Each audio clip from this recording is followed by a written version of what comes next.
It's going to go anywhere. Remember, Article 1, Section 7, all tax reform starts in the House. So I don't see the House generating this, but I don't know. We've got a new majority in the House, and they're at their 100-day anniversary today, and it sounds a lot like what they've been wanting to do, raise taxes. But the real damage that will be done after we've fought for 3 decades trying to lower the corporate rate to make America competitive, to get more people working, where we got unbelievable numbers from unemployment claims down to almost a 50-year low. This is the answer that Elizabeth Warren and the Democrats are giving us. Just want to tax more instead of keeping more people working. I don't think it'll succeed. I don't think it can pass. You know, I'm still trying to figure out exactly how this works, but my understanding is that it would only apply to companies that somehow are not paying the 21%, the new lower corporate tax rate that went through, that this would be, Andrew put it well, I think, a kind of an AMT applying to corporations. And how many years did we work to try to get rid of the AMT that was only going to start out to affect like 3 or 4 people that went into effect to almost everybody across?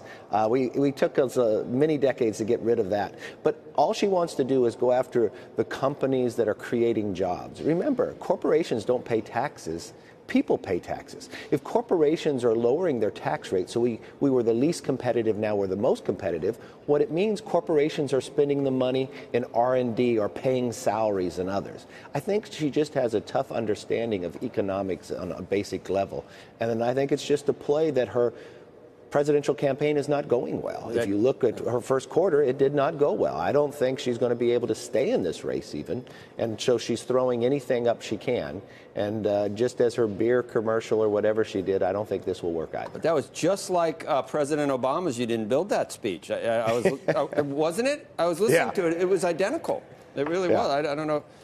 You know, I guess in certain quarters that helped President Obama, but it also, you know, in other quarters put him up for a lot of sort of derision when you said that. Because Joe, I always thought that comment was taken out of context because clearly we live in this, we're all blessed to live in this fabulous country. Warren Buffett will say it. I think one of the great entrepreneurs of our time is sitting right next to me. I think he would say it, and we've all been a beneficiary of that. And I think the issue is, and I'm not necessarily a fan of this particular tax, but I think the issue is if you need to get a certain amount of revenue to try to pay for the roads and the schools and everything else around you, you got to figure out how to do it. The people the personal people that run the company pay taxes, and what we're talking about is a global economy where we want our corporations to succeed, to hire more workers, to expand, and to compete better globally. So hitting the corporations doesn't make any sense if you know anything about. And fundamentally, so just strip everything down and say $1 trillion in private sector people and companies who will invest to create jobs and wealth,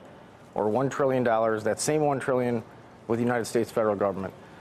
That's really what comes down to me. Who spends it wiser? Yeah. Who spends it wiser? Exactly. If you look at any poll, the company that America trusts the least is government. It's the least efficient. And really, I don't think Barack Obama's comments were taken out of context, especially for any entrepreneur. Look, when I was 21 years old, I started my first business. And there's 3 lessons I learned. I was the first to work, I was the last to leave, and I was last to be paid.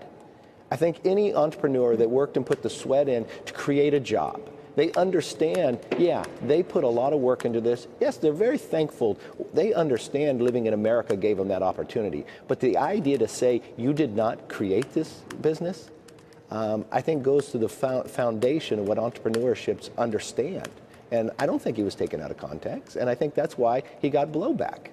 And for the same point, I think where Elizabeth Warren here is wanting to tax the job creators. We are now at a 49.5-year low for unemployment claims. That means more people are working. Why? Because we lowered the corporate rate from 35 to 21. I give it that no Democrat voted for that. That was only the Republicans who were able to get that through, but it's benefiting all Americans, whether you're Republican, Democrat, Green Party.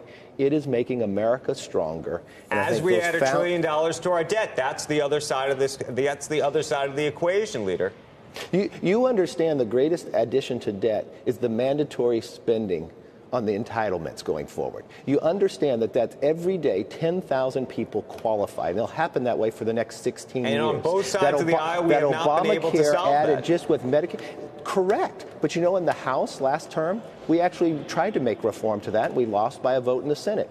Every single budget that we passed when we were in the majority dealt with it in balance. You know, the fundamental thing that President Obama said, the constitutional thing that the House should always do is pass a budget. We're at 100 days. You know what the Democrats have said? They're not passing a budget. Their own chair of the appropriation said in a closed room they don't deserve to be in the majority if they can do this. Nancy Pelosi, the Speaker, has said for years, show me your budget, show me your values. Well, you know what? The only thing they have done in this new 100 days, radicalism, they do resolutions.